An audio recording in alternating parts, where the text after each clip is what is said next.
What is up, my friends? Welcome to Flippin Bats. Great weekend of baseball. Today, we're going to talk about the Mets because the Mets are Metsing every year. I hate it. I hate saying that because it's just, I didn't like it. The team was better. They got Steve Cohen. They start doing all of these things. Yet everyone keeps saying, oh, the Mets are going to Met. But I was like, well, things are different now. Are they? Are they? They were good last year again, but it didn't end up happening for them. And now this year, they've just been on an absolute nosedive down towards the bottom of baseball, with being at the top of baseball for a long time. So we're going to talk about the Mets in depth here. Also, top three NL MVP rankings today. So a bunch of names around the game that have been really good, surprisingly good some, and then really good others. So we'll go top three NL MVP picks. And then we're going to do power rankings, but a couple different pit stops throughout power rankings today because I want to talk about Tarek Skubal when we talk about the Detroit Tigers. We're going to talk about the Astros as well, being where they are in the power rankings, but not going to spoil anything there if you haven't seen them yet on social media. And then a couple FanDuel picks at the end for you because Flippin' Bats is presented by FanDuel. Bet baseball with us all season long on America's #1 sports book. A lot happened over the weekend, a lot of exciting baseball. One thing that I just can't wrap my head around is that Justin still doesn't have a win with the San Francisco Giants. And it's not for lack of pitching well. Obviously, first few starts of the year, not great, and then really picked it up and has been honestly good since those first few bad starts. There was an injury mixed in there. But once again, on Sunday, Justin pitched well, 6 innings pitched and just 1 run given up. He pitched 6 innings. In the seventh inning, 4 runs were given up, and he no longer gets the win in that game. And it just can't, it just doesn't happen. It's honestly mind blowing to me. He has games where he pitches really, really well and the offense doesn't score a run. And then there's games where he pitches really well and then the bullpen, that's the best bullpen in baseball, gives up a bunch of runs. I was at the game in Anaheim when he pitched fantastic. And then in the ninth inning, Walker comes in and who had been lights out all year long and gives up, loads the bases and then the walk-off bases loaded double. Bases clearing. It's been insane what's happening. And it happened again on Sunday. I don't really know how to wrap my head around it. But Justin's continued to pitch pretty well since his first few bad starts. And ERA still in the low fours. But since after his first few starts, he's been a really serviceable and good pitcher for the Giants and just can't get that first win, which is so frustrating when you're trying to become the last pitcher in Major League Baseball history to reach the 300 win mark. It's not helping when your team can't get wins. I digress. Let's talk about the Mets. The New York Mets on June 12th were the best team in the game of baseball. On June 12th, they were 45-24. Best team in baseball. Since that date, from June 13th on, they've gone 3-13. They are the worst team in baseball since June 13th. So the best in baseball up until that point, and then the worst in baseball. Just fell off of a cliff. Now, worse than the Rockies, worse than the Marlins. Marlins have won like 7 games in a row, by the way, but worse than them in that stretch, worse than everybody else. You've been swept by the Tampa Bay Rays, the Atlanta Braves, and the Pittsburgh Pirates. They just are coming off of a weekend. This past weekend, they got swept by the Pirates on the road, and it wasn't even close. They lost game 1, 9-1. They lost game 2, 9-2. They lost game 3, 12-1. They were outscored 30-4 by the Pittsburgh Pirates. In that series, they were swept. So swept by the Rays, the Braves, the Pirates. You win 1 game against the Phillies, and then they split with the Atlanta Braves. That's their stretch they've been on since June 13th. Now, hear me out. I get the rotation health and the depth and all of that has been an issue and a concern. Griffin Canning goes down with his bad injury the other day. Kodai Senga has been hurt. Tyler McGill hurt. Sean Manaea hasn't pitched all year, but is hopefully back soon. So I get it. We see Steve Cohen tweeting, okay, I don't really understand what's happening, but everyone be patient, be calm. Pitching's coming back soon. It's like at a certain point, those tweets don't help. They don't help calm a fan base that is rightfully so just pissed off at what is happening. So when I look around at how is this happening, sure, pitching health is one of them, but I didn't come into this year thinking, yeah, the pitching is going to be a huge plus for the Mets this year. No, it was a concern this whole time. It's been a concern. So yeah, you lose some of those guys, and it's like, oh my God, we are really in a pickle. And yeah, you are. Juan Soto been much better over the last couple of weeks, but he's batting just 147 with runners in scoring position this season. That's a huge problem for them. The Mets can't hit with runners in scoring position. You pay Juan Soto $1 billion and you hope that problem isn't a problem any longer, but he's been part of the problem, hitting 147 with runners in scoring position this season. That's the ninth worst amongst hitters with at least 123 plate appearances. Last year, he hit 350 with runners in scoring position. That was the fourth best amongst hitters with at least 241 total plate appearances.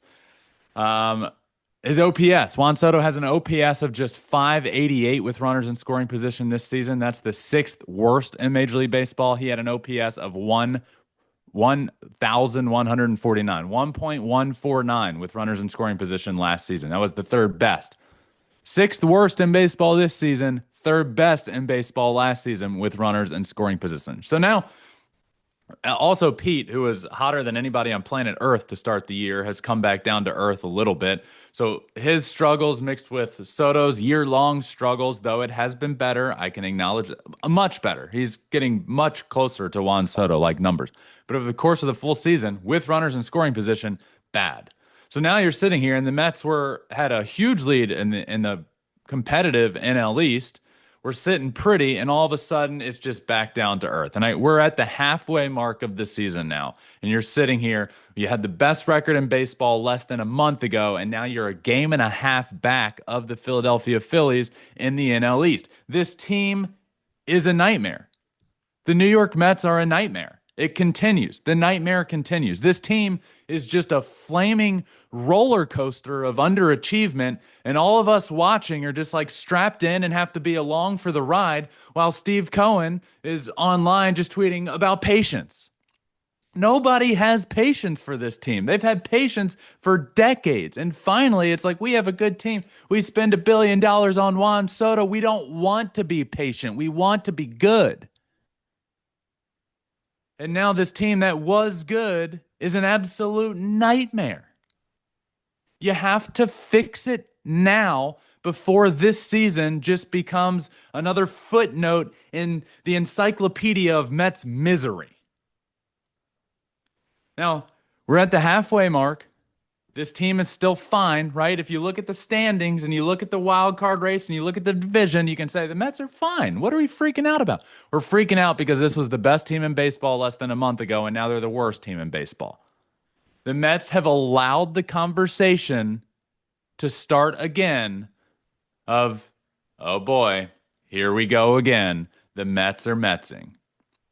That's what's happened. You've allowed that conversation to creep back in. And then it changes everything. It changes the vibe. It changes the culture. It changes the momentum. Everything changes because now the players feel that. The fan base is saying, oh, here we go again. And everybody else is laughing at the New York Mets just as they've been laughing at them for the last decades. They're a nightmare. But they're fine. Again, we're here at the halfway mark, so I'm not like pushing this crazy panic button because if you look where they are, it's like, okay, I don't like to overreact over the course of a season, right? Last year, everybody on the planet was wanting me and telling me to overreact when it came to the Houston Astros. And where's the panic meter? What's happening? Oh my God, how can you still believe in the Astros? And guess what? They ended up just fine and won the division and turned it all around. And the same goes with a lot of different teams. I refuse to say that about the Braves. I still haven't yet canceled out the Braves in their season because we are halfway. The Braves have underperformed, but they've started to play a little bit better. I don't like being like overreactive in a 162 game season.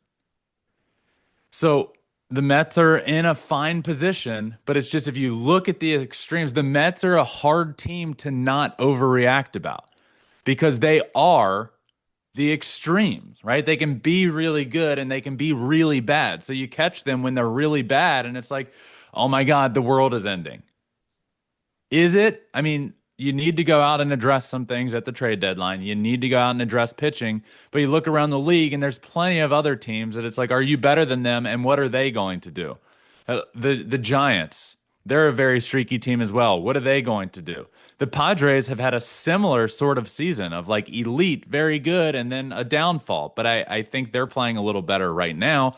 But the Padres, what are they going to do? What do the Cubs do at the deadline? What about the Reds, who are playing much better? What about the Cardinals, who are surprisingly a contending team right now? There's a lot of question marks around the league, and the Mets have just put themselves in the conversation with the rest of those question marks.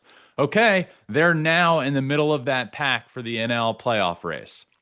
What are they going to do compared to everybody else? Instead of the Mets are elite, how can they supplement that team and make them even better? Now it's all right, you're mixed in with all of these. Let's see who can separate themselves from the pack, because the Mets are now in the pack after going on an absolute nosedive, and they are now an absolute dumpster fire and just can't win baseball games and are getting outscored 30-4 in a series against the Pittsburgh Pirates, who are bad.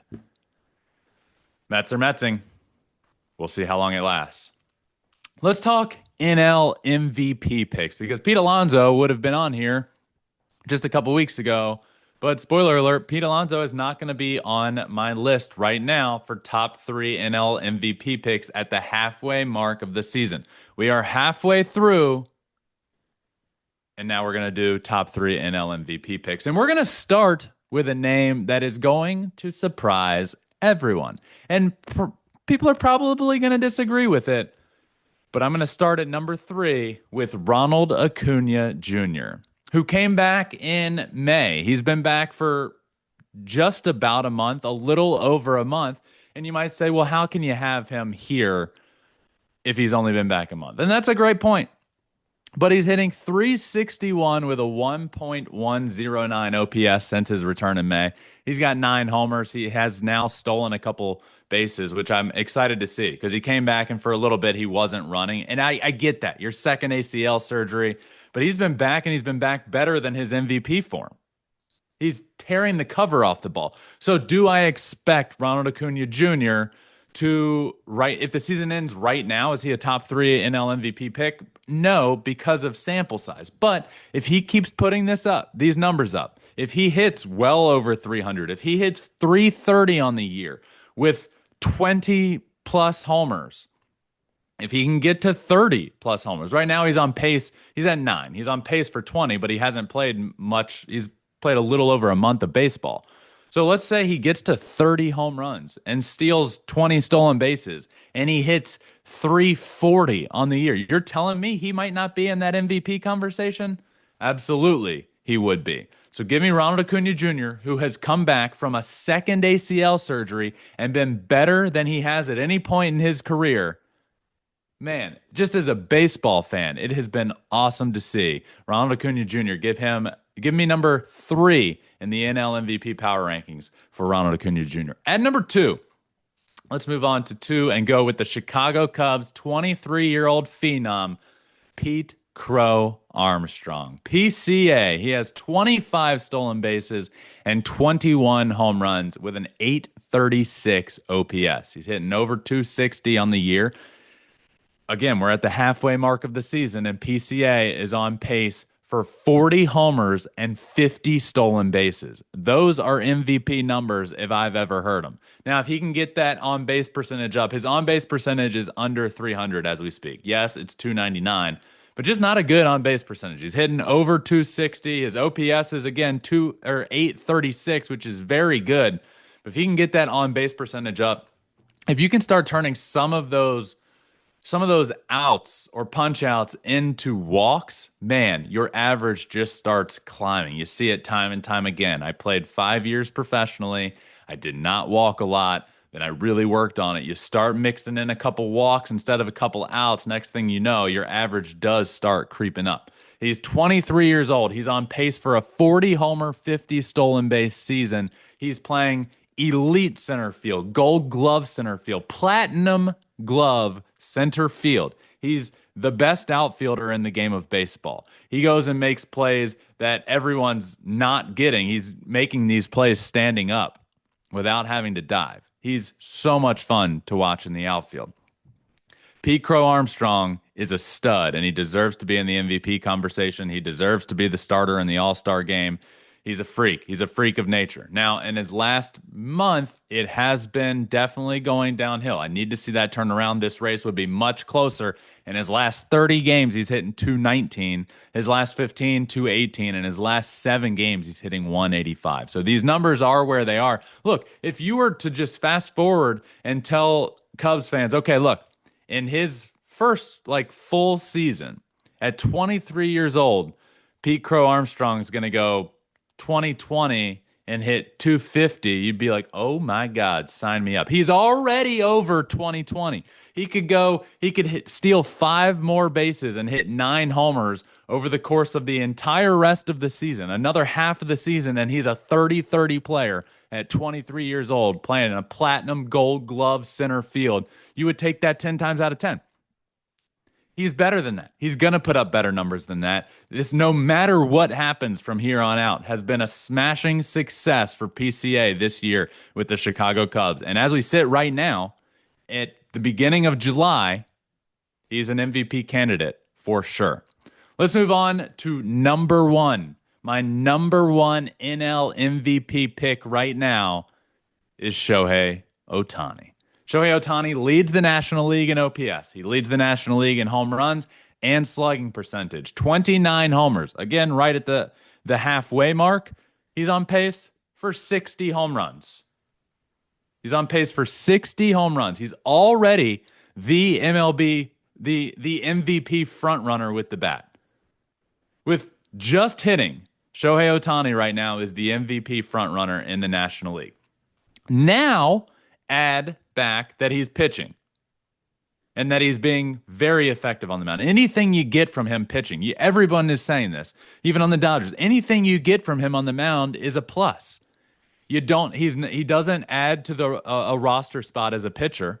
You can have another pitcher on the roster because he's not listed as one. He doesn't take up a roster spot there.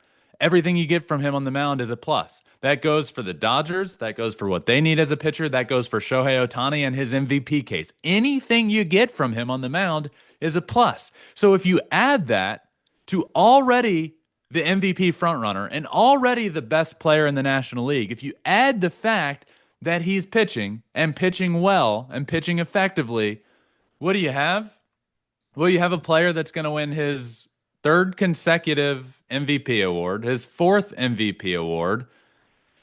And then you start asking, is Shohei Ohtani just going to win the MVP award every year? And that answer is yes. And he should. Voter fatigue does become a thing, in my opinion. We've seen it multiple times in many sports. We've seen it in this sport with Mike Trout, I think. But does voter fatigue come into play when it comes to Shohei Ohtani? I don't think so. He's just better than everyone. And it really, the question, you can break away from that question of voter fatigue when you add the fact that he pitches. So if you just look at his offensive numbers, I could see voter fatigue coming into play when you say, okay, here he is again, DHing and putting up 60 homers and stealing a bunch of bases. I could see that 2-3 years down the road. It's like, okay, well, wait a second. PCA is going 40-50 and hitting 280. Can you really tell me that 300 with an 1100 OPS and 60 homers is better than that? You see, the conversation can come into play.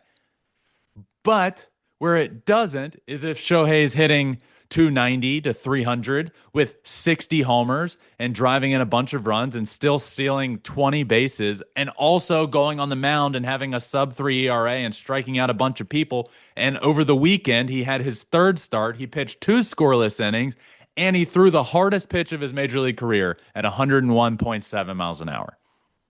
Not only is he back on the mound, he's back and he's effective and he's doing things that just make you scratch your head of how can somebody do this after a 2nd elbow surgery? The stats are what they are. Look, 1 Tommy John surgery, the stats say you can come back from that. 2, the stats and the numbers say you are in trouble. None of those numbers have ever had to do with Shohei Ohtani until right now. And he once again is pushing the boundaries of what we believe an athlete is capable of doing in this sport. Do we believe an athlete is capable of being an elite hitter and an elite pitcher at this level at the same time? That answer was no. He's proven that wrong. That answer is now yes. Do we believe that a pitcher can come back from 2 elbow surgeries and be just as effective, if not more effective? That answer was no. That answer is not yet yes, right? He's still pitching 1 to 2 innings a start. But what he's doing that makes me believe that answer could be yes is throwing 102 miles an hour, and his breaking stuff looks disgusting. He's going to work back his stamina. He's going to work back to 3 to 4 to 5 to 6 innings. And this stuff isn't just going to disappear. The stuff is there. That's the battle. Is your stuff going to be back? Is your command going to be back? Well, it looks like that answer is yes. So voter fatigue with Shohei Ohtani? I don't think so. This is the greatest player we've ever seen. And the reason he's the greatest player ever is because he's the best hitter in the National League right now. Best hitter in the National League. And oh, by the way, he's a very, very good pitcher. He's a Cy Young caliber pitcher. In the words of John Smoltz, this guy is one of the best pitchers in the game of baseball if all he were to do is focus on pitching. He's on pace for 60 homers and 20 stolen bases and an OPS over 1,000. And anything you get other than that, because those are MVP numbers, and right now in the National League, that would win you the NL MVP award. Anything you get on the mound is a bonus. And what we're getting right now is this guy going out there and throwing 102 miles an hour, punching out guys with nasty breaking pitches, and working his way back to throwing more and more innings. There's no voter fatigue with this guy. It's the greatest talent we've ever seen. It's the greatest baseball player, I think, ever. And I think people will continue to vote as such. There's no way around it when you realize he's doing both. Again, there is a way around it if he's just hitting and he's DHing. But there's not when he's doing that while he's pitching. Shohei Ohtani, number 1 right now in the NL MVP race because it's inevitable. Ronald Acuna Jr. at 3. PCA, Pete Crow Armstrong at 2. And at number 1 in my NL MVP race is Shohei Ohtani. It's Monday. Let's talk power rankings because, man, this was not easy this week. This was a difficult week for power rankings. I'm not going to lie to you. There's some teams that are just doing miserably. There's some teams that were really hard to place. There's some teams that I had to move up a good bit because some other teams are so bad. Let's talk through it. And we're going to have a couple pit stops along the way. But at number 10, new to the power rankings, I do finally have them here. It is the Milwaukee Brewers. 8-2 in their last 10 games. They're 47-37. Brewers have been playing really good baseball for a while now. They went on that long stretch. I kept them. They were like right at 11 in the power rankings, and then I bumped them in, and then they had a tough week, bumped them out. Now they're back. They're here at number 10. Milwaukee Brewers. At number 9, down 4 spots, is the New York Mets. Again, this is going to be something where people are going to say, how can you have the Mets in the power rankings? And my answer will continue to believe I don't overreact one way or another. I just don't. I don't have extremes in the power rankings. Moving the Mets down 4 spots is an extreme. That is the extreme. How can you have the Mets in the power rankings? Well, I have them at 9 because they've gone 3-13 in their last 16 games and been the worst team in baseball in that stretch. How can they still be here? Because they were the best team in baseball before that. That's why they're here at number 9. Worst team in baseball since July 13th, 3-7 in their last 10. The sweep from the Pirates. I don't even know how to talk about that. It's just absolutely brutal to get outscored 30-4 by the Pirates. They've moved down 4 spots to number 9, the New York Mets. At number 8, the San Diego Padres, down 1 spot. They're 45-38. They're 6-4 in their last 10. So a similar sort of vibe with the Mets, right? Started elite, very, very good, and then downhill pretty fast. And then now they've seemingly, they're treading water a bit. 6-4 in their last 10. That's decent. They're in fine shape in the NL West. They're in fine shape when it comes to the playoffs, but they just haven't been firing on all cylinders. So put the Padres down one to number 8. At number 7, a team that I do believe was able and willing and should pass all these teams is the Tampa Bay Rays. Up 3 spots. They are 47 and 37. They're 6 and 4 in their last 10, but it's been a couple months now of the Rays just figuring out how to win at home at Steinbrenner Field there in Tampa. They've just been playing really good baseball. The old adage when it comes to the Mets, if the Mets are going to Met, well, the Rays are going to Ray. And what that means is nobody's going to know how. If you ask the very casual baseball fan, just like your fan that's like, okay, I know what's going on. I know the Dodgers are playing great. I know the Tigers are playing great. I know Tarek School is the best pitcher in baseball. I know Shohei Ohtani's a stud. Aaron Judge is what he's doing in the American League. It's great. You know, like that fan that can tell you the meat and potatoes of what's going on. How many players do you think they can name on the Tampa Bay Rays? How many? I would venture to say 0. I don't know. Like, is Yandy Diaz an answer? Can they name Yandy Diaz? They can probably tell you what's happening with Wander Franco, which isn't good, by the way. Sentenced to 2 years in jail in the Dominican.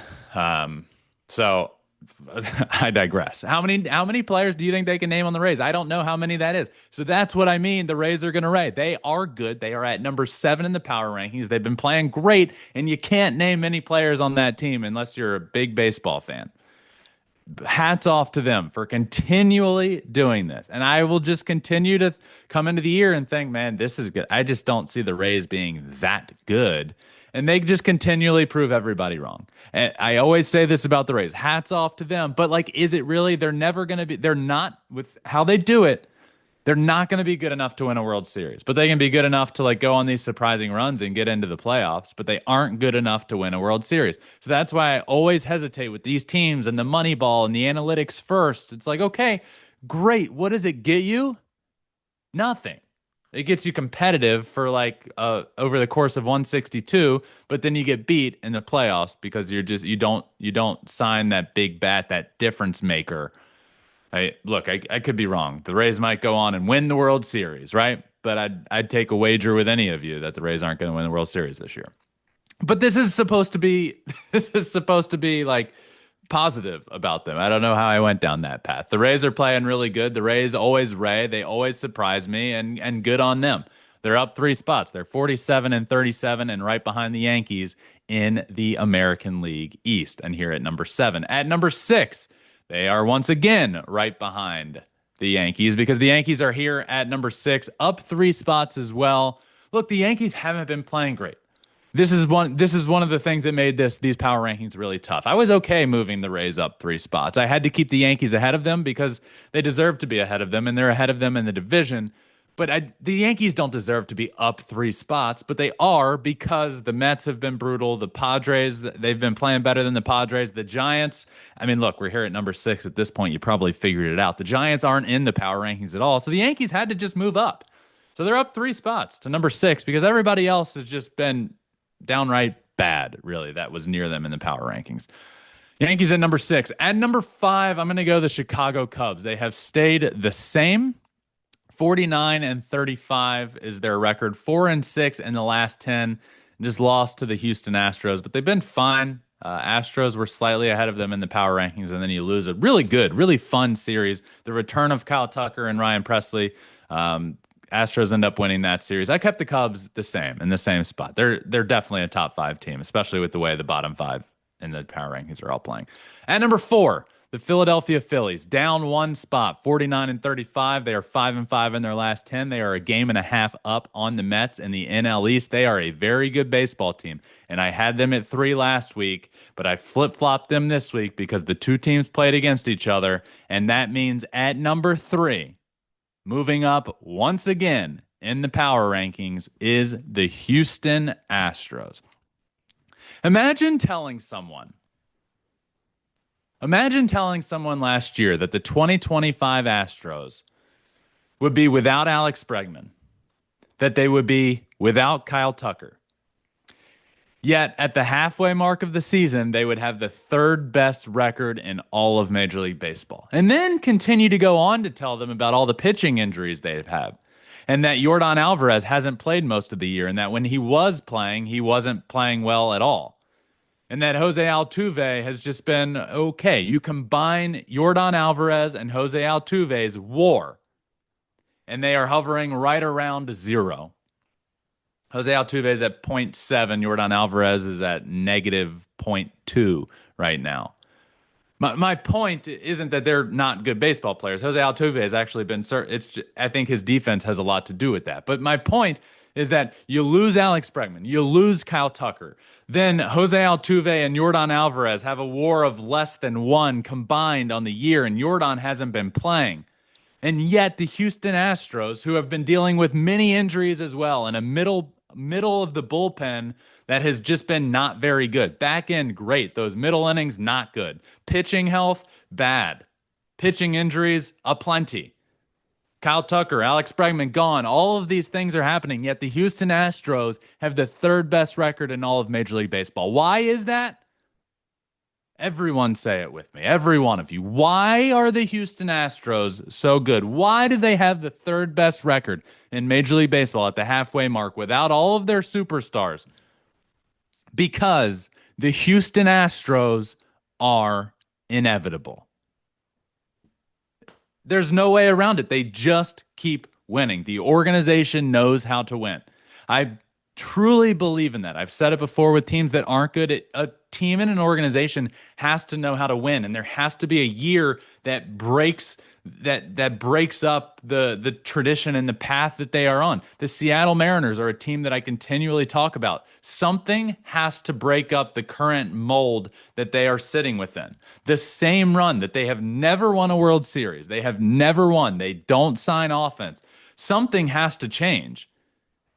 Or else I won't say, yeah, that team knows how to win. It matters. The Astros know how to win.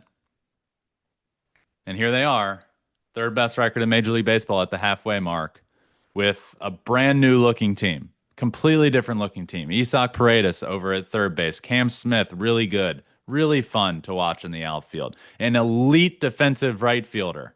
I just talked about him last week. Elite defensively in his first year in the outfield. The power has started to creep up and creep along. Hit a couple of homers against his former team in the Chicago Cubs. Look, I'm not saying the Chicago Cubs regret that trade because you got Kyle Tucker, who's been very, very good. But I do think they regret giving up Cam Smith to get it done. You had this kid in-house, the third fastest player in history from MLB draft to the big leagues, who's producing, who's putting up some good numbers now. Man, that's a steep price to pay. But look, I don't think they're not happy with the trade. You got Kyle Tucker, and you're a very good baseball team, and Kyle Tucker can help them go into the playoffs and do some damage, right? Kyle Tucker is one of the best baseball players in Major League Baseball. But the Astros have to be happy getting Cam Smith. They've done things very differently all year long than they have in the past few years. Isaac Paredes, Cam Smith, Christian Walker hasn't been great yet. They've just been piecing it together pitching-wise and bullpen-wise until the back end, and yet here they are. The Houston Astros are inevitable. I have the Astros at number 3. At number 2, let's move on to number 2. Staying the same, the Detroit Tigers. The Detroit Tigers are leading the AL Central by a lot. It's great, right? But what I want to talk about right now is Tarik Skubal. Tarik Skubal pitched on Sunday Night Baseball, and he showed the world in primetime on a national stage why he is the best pitcher in Major League Baseball. Sunday night, he joined elite company, Max Scherzer and Justin Verlander, as the only Tigers pitchers to win 10 straight decisions in a season over the last 40 years. And on Sunday night, he is the first pitcher in Tigers history with a 13-plus strikeout game while only allowing 1 hit or less. He punched out 13 guys Sunday night, allowed 1 hit and 0 runs. Tarik Skubal is now 10-2 on the year with a 2.15 ERA and 138 strikeouts in just 109 innings pitched, a whip well under 1 at 0.83. Now, I was thinking about his numbers at home over the last couple of seasons. Listen to how good this is. At home in the last 2 seasons, Skubal is 17-1 with a 2.13 ERA and a 31% strikeout rate over the last 2 seasons at home. That is insane. Now this year, in his last 15 starts, which is the strong majority of the season, but in his last 15 starts, everyone soak in these numbers, every one of you. In his last 15 starts, Tarik Skubal is 10-0. He has an ERA of 1.74. He has a whip of 0.76, 128 strikeouts, and 9 walks. In his last 15 starts, Tarik Skubal has 129 strikeouts compared to 9 walks. That's hard to fathom. It really is. The Detroit Tigers have to extend Tarik Skubal. I will never forgive the Detroit Tigers if they don't extend Tarik Skubal. Never. Here's the deal. I've been critical of Chris Ilitch and how he's handled signings and extensions and all of that. I believe and I do have faith that he gets this done. He's in-house. He's homegrown. He's the talent that you have to build around for the rest of his career, in my opinion. What are we doing, Detroit Tigers? Honestly, what are we doing? What are we waiting for? Are the questions. This fan base has been nothing but patient and probably more understanding than they should be. I mean, over almost a decade, since 2016, this fan base and this organization has just gone into a rebuild, and we're coming out of this rebuild, and here we are. And you like your mantra of the rebuild. The statement is we are building arms. We are building from within. We are rebuilding from within around arms, and we have these exciting offensive guys as well. Well, guess what? Tarik Skubal is the best pitcher this franchise has developed since Justin Verlander. And instead of locking him down as the face of the franchise, this front office is just seemingly like slow playing it. What are we doing? You go into a rebuild, you say you're building around arms, you get this guy Tarik Skubal in the 9th round. Tarik Skubal is the rebuild. What are you doing if you don't extend him? You can't sell fans on development and on a rebuild and then let the best arm in the game of baseball that you have built and you have developed go. You just can't. You've developed the best arm in the game of baseball, the best organizational pitcher since Justin Verlander. He's entering his prime. You have to lock him up now. You have to. Detroit fans have suffered long enough through too much of a rebuild. Look, it's been since 2016. From 2017 on, it's just been nothing. Justin Verlander, you're the face of the franchise, one of the best pitchers, if not the best pitcher in franchise history, out the door for peanuts. Team, organization, just downhill from there.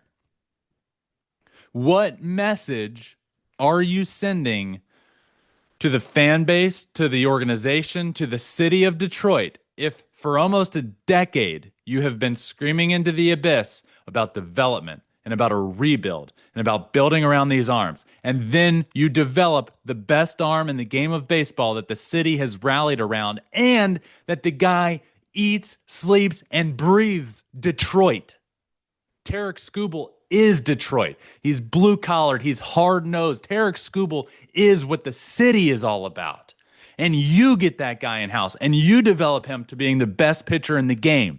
You can't let him walk. You can't. I will never forgive the Detroit Tigers if you let Tarik Skubal go out the door for nothing. Do not trade him. Do not let him walk. Do not let this get to free agency. Do not drag this out. Extend Tarek Skubal or regret it forever. That's what has to happen. This is the best pitcher in the game of baseball. Hands down. Has been for 2 years. This guy's a lefty throwing over 100, throwing 103 with nasty wipeout stuff, with pinpoint command. That does not come along. It's too perfect. He is Detroit. What are we doing if we don't extend him? Throw him the money. Detroit Tigers are at number 2. And at number 1, same as they were last week, I'm going to go with the Los Angeles Dodgers. I do think they're the best team in baseball. At least right now. I had the Tigers here for almost a couple of months. I do think right now it's the Dodgers. They're 53-32. They're 7-3 in their last 10 games. Dodgers are good. Dodgers are here rounding out the top 10 once again this week. Look, the Tigers are the best team in the American League. The Dodgers are the best team in the National League. In my opinion, they're very close. I flipped them and the Tigers last week, and I don't think the Tigers did enough this week to switch that back. So right now they're close, but I have the Dodgers at number 1. So 10 through 1, we are going with this week. The Brewers at 10. Mets, Padres, Rays, Yankees, and then top 5 at 5. Cubs, Phillies, Astros, who keep climbing, Tigers, and the Los Angeles Dodgers. Before we finish up, a couple FanDuel picks for you because Flippin Bats is presented by FanDuel. And I know this episode comes out on Monday, but Mondays are now exciting on FanDuel Sportsbook because they're yes or no runs scored in the first inning, and you get a 50% profit boost on that pick. What does that mean? Well, you know very early on what's going to happen. Either you think, yes, a run will score in the first inning, or no, a run will not. And you get a 50% profit boost on that pick. So for Monday, today, I am going to go no run first inning in the Reds-Red Sox game. The matchup, Chase Burns, who was phenomenal in his first start with the Cincinnati Reds, against Garrett Crochet. I love that. Really fun pitching matchup. I'm going to go no run first inning. Reds-Red Sox, Chase Burns versus Garrett Crochet, and you get a 50% profit boost token on that pick. Tuesday is Dinger Tuesday on FanDuel Sportsbook. What does that mean? 50% profit boost on anyone to hit a home run. And if I can get anyone to hit a home run and he has really good numbers against the starting pitcher, I'm going to go Aaron Judge. And that's what we're doing this week. So my Dinger Tuesday pick. Everyone listen up. 6 homers off of Kevin Gausman, and he hits .341 against him with an OPS well over 1,000. Aaron Judge, best hitter in baseball, against a pitcher that he rakes against with a lot of power, and it's Dinger Tuesday, and you get a 50% profit boost. Give me Aaron Judge on Dinger Tuesday. So those are some picks for Monday and Tuesday. Remember, must be 21 and older and present in select states, or 18 and older and present in DC. Opt-in is required. Bonus is issued as a non-withdrawable profit boost token. Restrictions apply, including any token expiration and max wager amount. See terms at sportsbook.fanduel.com. Gambling problem? Call 1-800-GAMBLER or visit rg-help.com. Fun show. Really fun weekend of baseball. Things are rolling along. We are at the exact halfway mark of the season. We are just over 80 games. There are 162 played. We're getting closer and closer to the All-Star game. We're a couple weeks. I believe it's July 14th or 15th, and it's almost July 1st. So we're a couple weeks away from the All-Star game. Things are rolling along, and you know what that means. Right after the All-Star game is the trade deadline, which we've started talking about, but we're going to ramp up that trade deadline talk a little bit as well. So fun week. If you haven't, go back and listen to the John Smoltz episode last week. Really, really fun. This coming week as well, John Smoltz, as he always does, will join the show to talk about a bunch of things happening around the game of baseball. Please make sure you're subscribed wherever you listen to your podcast, Apple, Spotify, wherever. If you're listening and you don't follow or subscribe, please hit that button. It's very easy to do so, and it does really help. But go watch us on our YouTube channel at Flippin Bats Pod, the Flippin Bats Pod YouTube channel. We're getting closer, really close to 56,000 YouTube subscribers. Things are rolling along. Leave a comment, like the video, subscribe there. I love hopping in the comments and talking to all of you guys along the way. Really enjoy that on the YouTube channel. So I hope you check it out there if you don't already. But make sure you like, subscribe, follow on all social media at Flippin Bats Pod everywhere. And in just a couple of days, the Hall of Famer John Smoltz will be joining us as he does every single week to talk everything around the game of baseball. I love you all. I love this community. We're halfway through the season and we're rolling on strong. As I've always said, 2025 is the year of Flippin' Bats. Things are rolling. Baseball is rolling. I love you all. I love this community. I love talking positively about this game we all love, and we're going to keep doing that. But remember, until next time, which is a couple of days with John Smoltz, find your bat and flip it. Peace.